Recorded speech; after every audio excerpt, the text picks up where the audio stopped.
माध्यमिक शिक्षा विभाग उत्तर प्रदेश के ई लर्निंग प्रोग्राम में बच्चों आपका स्वागत है। मैं प्रियंका जाखड़, प्रवक्ता भौतिक विज्ञान, राजकीय कन्या इंटर कॉलेज विजयनगर गाजियाबाद से। आज का टॉपिक है विद्युत चुंबकीय तरंगे भाग 3।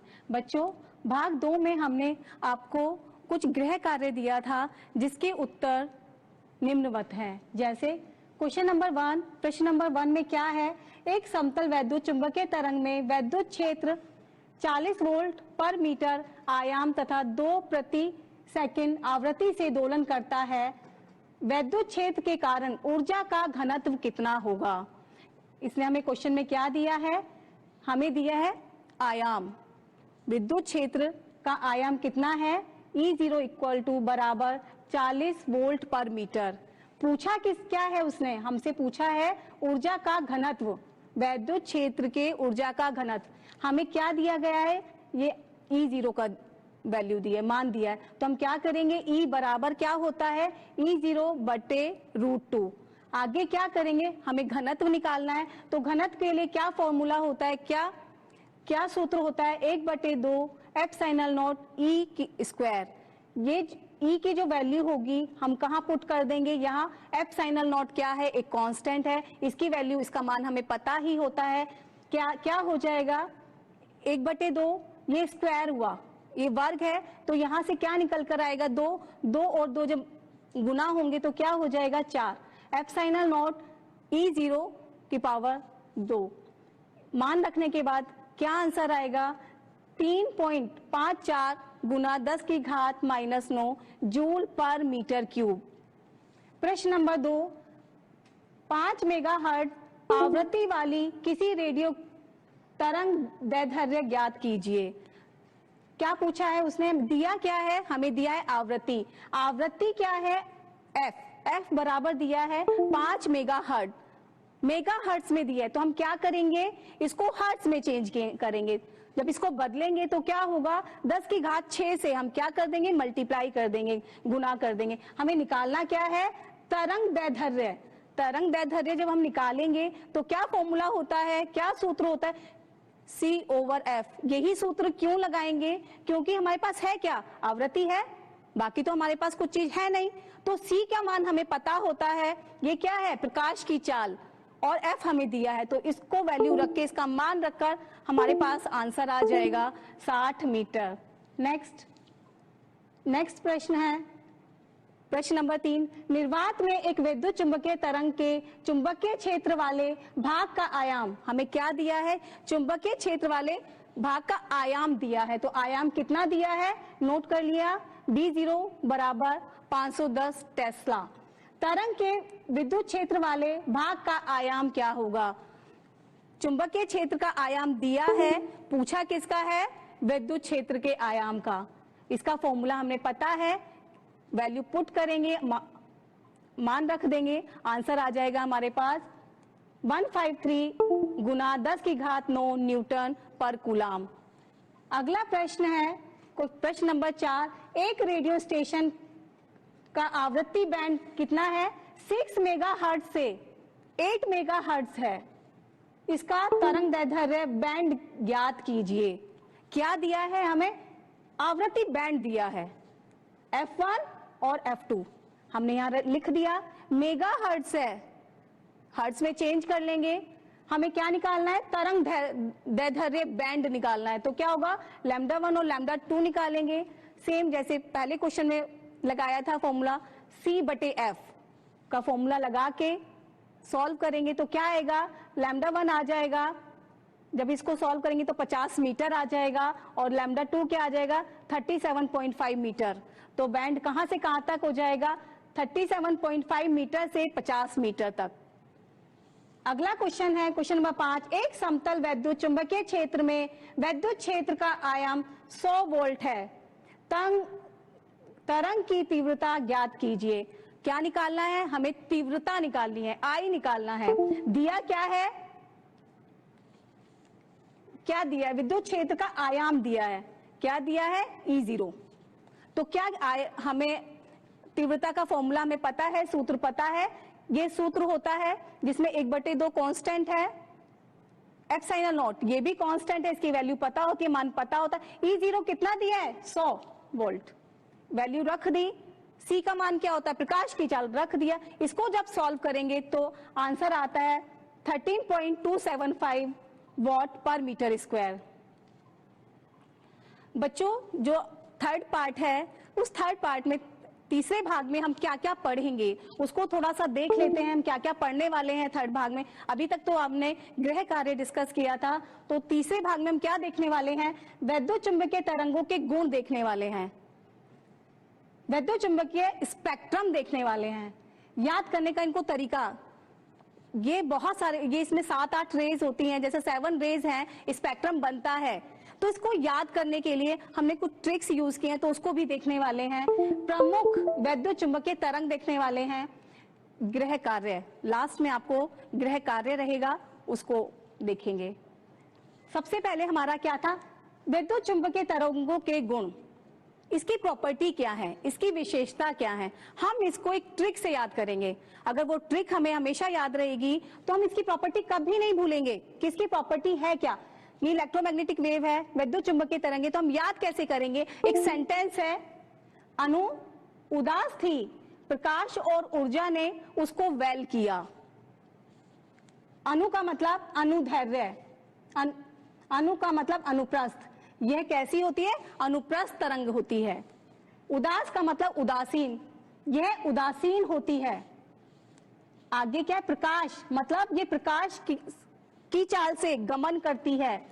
ऊर्जा, प्रकाश, ऊर्जा जब आएगा तो ऊर्जा के साथ हम संवेग भी रखेंगे, इसमें ऊर्जा एवं संवेग होता है। वेल, वेल से क्या याद रहेगा, इसकी अवधारणा मैक्सवेल ने की थी।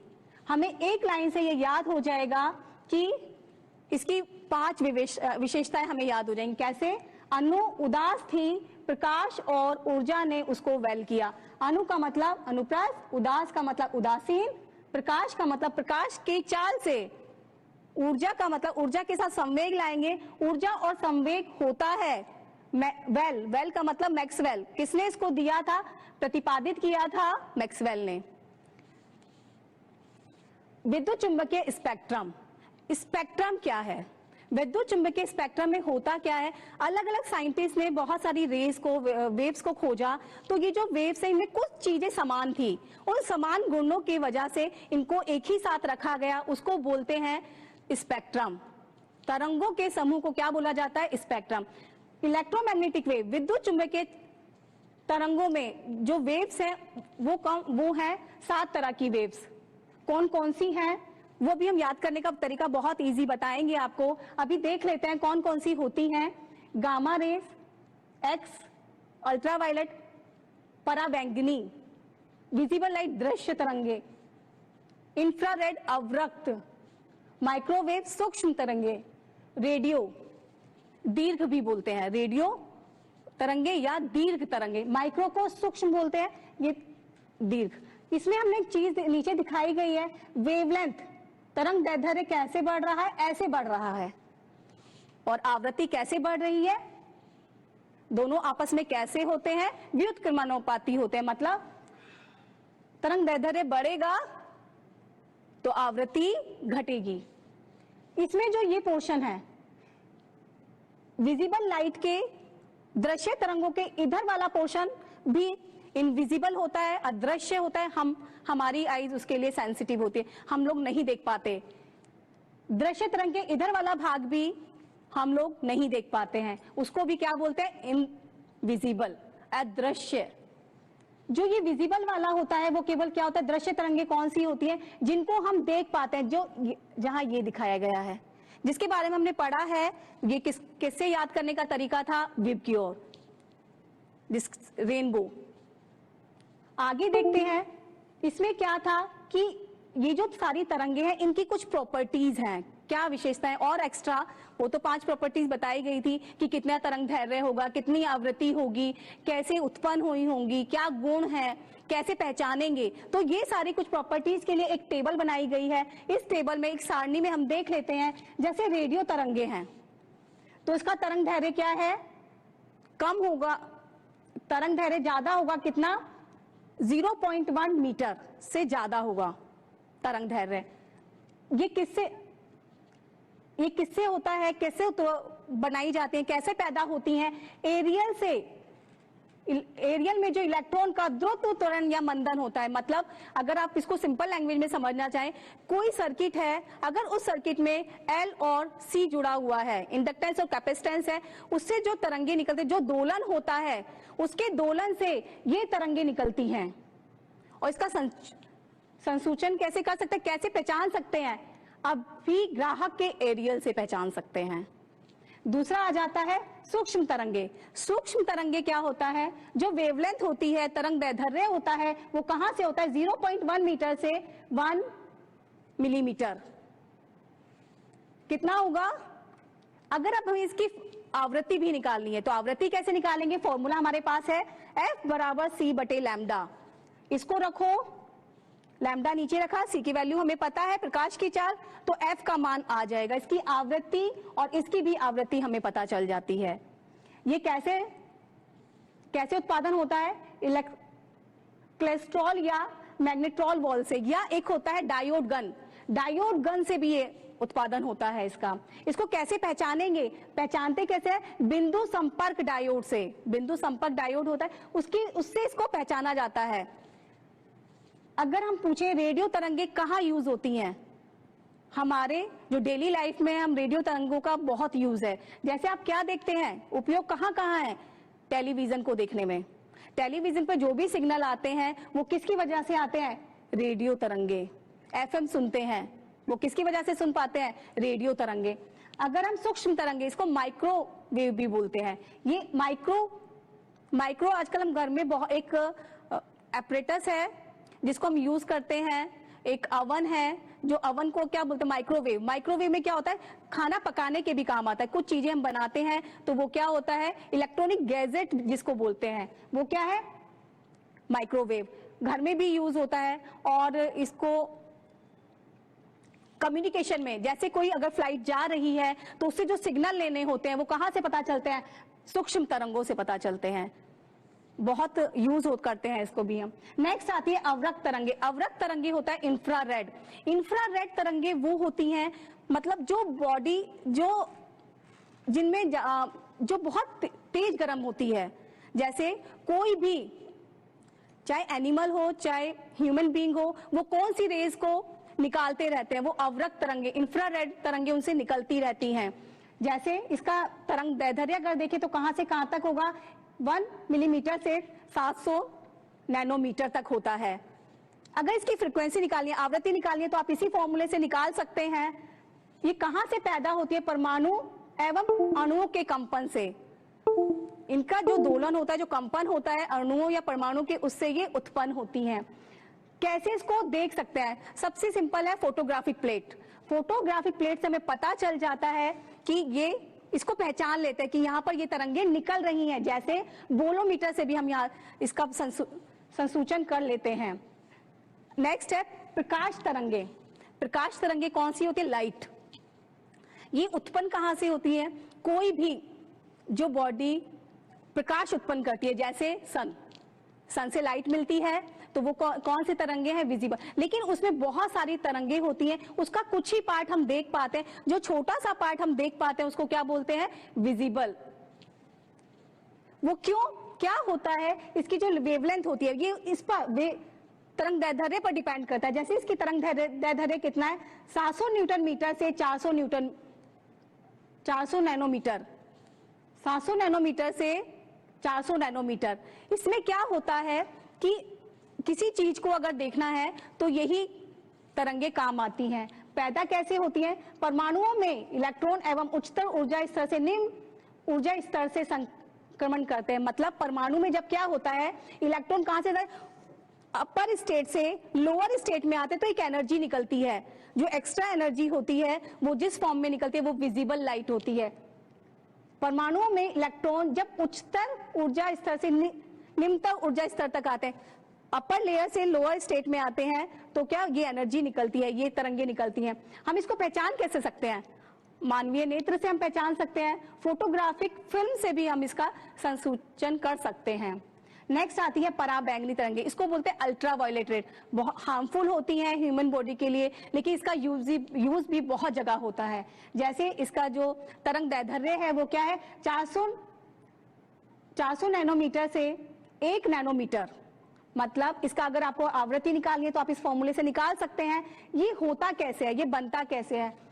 पराबैंगनी किरणें हमें कहां से, सिंपल से अगर जाने की कहां से उत्पन्न होती है, सन से जो लाइट निकलती है उसमें भी पराबैंगनी किरणें होती हैं। ये क्या करती हैं, हमारी ओजोन जो लेयर है उसको इसने पंचर कर दिया है। ओजोन लेयर हमारी क्या करती है, उसको सोख लेती है। इससे अब अगर हम यहाँ देखना चाहें तो एक्स्ट्रा चीजें देखना चाहें तो क्या देख सकते हैं, परमाणु के आंतरिक शेल में इलेक्ट्रॉनों का एक ऊर्जा स्तर से दूसरे ऊर्जा स्तर में संक्रमण। मतलब एक ऊर्जा स्तर से जब दूसरे ऊर्जा स्तर में जाता है इलेक्ट्रॉन तो कौन सी रेज निकलती है, कौन सी वेव्स निकलती हैं, वो निकलती हैं पराबैंगनी किरणें। अगर हम इसको पहचानेंगे कैसे, सूचन कैसे करेंगे, फोटो सेल या फोटोग्राफिक फिल्म के द्वारा हम इसका सूचन कर सकते हैं। नेक्स्ट आते हैं एक्स किरणें। एक्स किरणें का मतलब होता है आपकी डेली लाइफ में जैसे कभी हड्डियां टूट जाती हैं या किसी का एक्सरे निकालना होता है तो देखा जाता है, ये रेज उसमें काम आती हैं। फ्रैक्चर देखना है तो इसका वेवलेंथ कितनी होती है, तरंग दैर्ध्य कितना होता है, 1 नैनोमीटर से 10⁻³ नैनोमीटर। ये निकलेगी कैसे, बनेगी कैसे, कैसे बनती है, एक्स किरण नलिका अथवा आंतरिक शैलों के इलेक्ट्रॉन से। जब किसी हायर एनर्जी के इलेक्ट्रॉनों को किसी मेटल की शीट पर डाला जाता है तो ये रेज निकलती हैं। इसको पहचानेंगे कैसे, कैसे पहचानते हैं, फोटोग्राफिक फिल्म, गीगर ट्यूब होती है उसके द्वारा इसको पहचाना जा सकता है। नेक्स्ट होती है गामा किरणें। गामा किरणें में क्या होता है, इसकी जो वेवलेंथ होती है, वेवलेंथ सबसे कम होती है, इसकी वेवलेंथ सबसे ज्यादा होती है और इसकी वेवलेंथ सबसे कम होती है। इसकी आवृत्ति सबसे कम होती है, इसकी आवृत्ति सबसे ज्यादा होती है। इसकी वेवलेंथ कितनी है, 10⁻³ से भी नैनोमीटर से भी कम है। इसको कैसे बनता है, ये रेडियो एक्टिव एलिमेंट होते हैं, उनका जब नाभिक का विघटन होता है, टूटता है, तो ये गामा किरणें निकलती हैं। इसको पहचानेंगे कैसे, गीगर ट्यूब आप उसे पहचान सकते हैं, फोटोग्राफिक प्लेट से आप पहचान सकते हैं। नेक्स्ट, अगर हमें तरंगे हैं, कितनी तरंगे यूज हो रही हैं, 7 तरंगों को याद करना, एक सीरीज में याद करना। कई बार हम लोग भूल जाते हैं कि किस तरंग के बाद कौन सी तरंग आएगी, तो एक आसान सा तरीका है उसके लिए याद करने का। क्या तरीका है वो देख लेते हैं। गाड़ी XUV इन माई रेंज, मतलब गाड़ी जो XUV गाड़ी है वो मेरी रेंज में है, मैं खरीद सकती हूँ।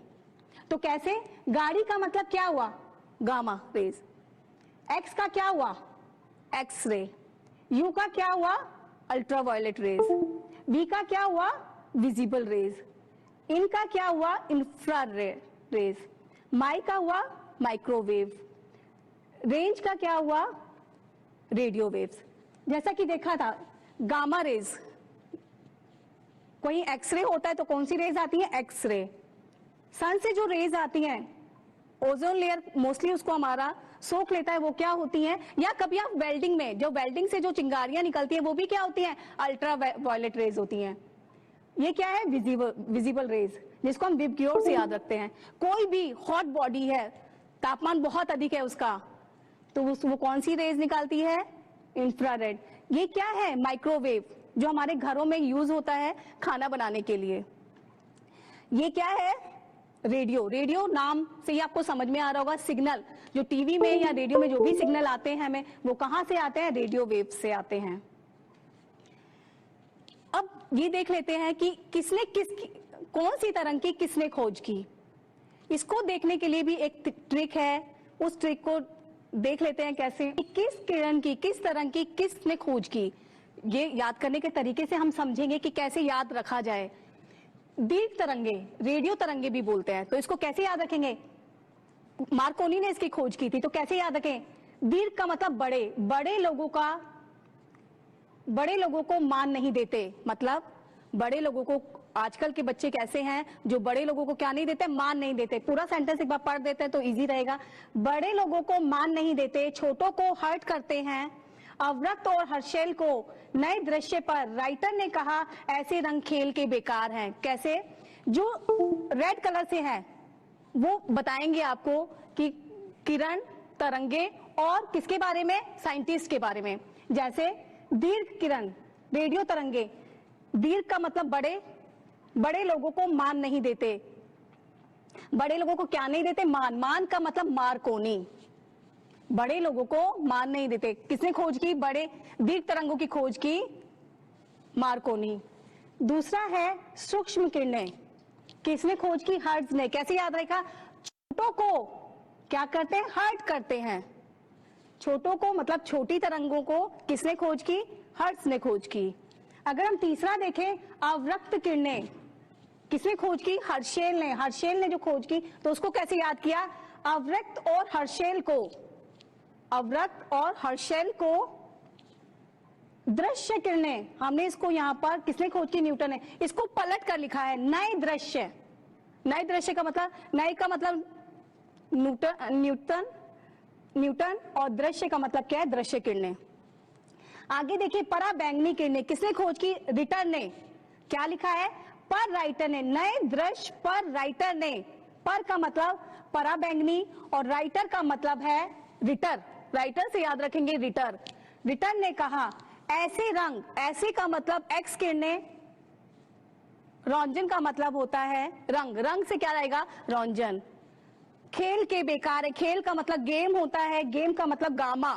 गेम से क्या याद रखेंगे, गामा किरणें, किसने खोज की, बेकुरल ने। तो कैसे याद रखेंगे, खेल के ऐसे रंग खेल के बेकार है, जो आपको याद करने के लिए बहुत इजी है। एक लाइन अगर आप बोलेंगे तो ये सारी आपको विद साइंटिस्ट आपको याद हो जाएंगी। कैसे, बड़े लोगों को मान नहीं देते, छोटों को हर्ट करते हैं, अवरक्त और हर्शेल को। नए दृश्य पर राइटर ने कहा ऐसे रंग खेल के बेकार हैं। अगर यहाँ हम तरंगे देखना चाहें तो जैसे रेडियो तरंगे हैं, रेडियो तरंगे यहाँ देखिए। अगर इसके आप वेव को देखेंगे, तरंग को देखेंगे, तो तरंग में क्या है, गैप ज्यादा है। माइक्रो सूक्ष्म तरंगों को देखेंगे तो थोड़ा सा गैप कम हो गया है। तरंग दैर्ध्य ज्यादा, तरंग दैर्ध्य ज्यादा, तरंग दैर्ध्य कम। ऐसे ही जैसे जैसे नीचे जाएंगे तरंग दैर्ध्य कम होता चला जाएगा। नेक्स्ट, कुछ ऐसी तरंगे भी होती है जो विद्युत चुंबकीय तरंगे नहीं होती हैं। जैसे यहाँ लिखा है कैथोड किरणें, कैनाल किरणें, अल्फा किरणें, बीटा किरणें, ध्वनि तरंगे और पराश्रव तरंगे। जैसे आप इसको देखेंगे, ये क्या है, किसका एग्जाम्पल है, किसका डायग्राम है, कैथोड किरणों का। ये कैसी किरणें होती हैं, विद्युत चुंबकीय तरंगे नहीं होती हैं। अल्फा, बीटा, गामा यहां से निकल रहा है। अल्फा और बीटा कैसी कैसी तरंगे होंगी, ये विद्युत चुंबकीय तरंगे नहीं होंगी। आज का गृह कार्य, ये आपके लिए गृह कार्य है, इसको आप देखेंगे, उसको इस गृह कार्य के बारे में आगे हम समझाएंगे। धन्यवाद।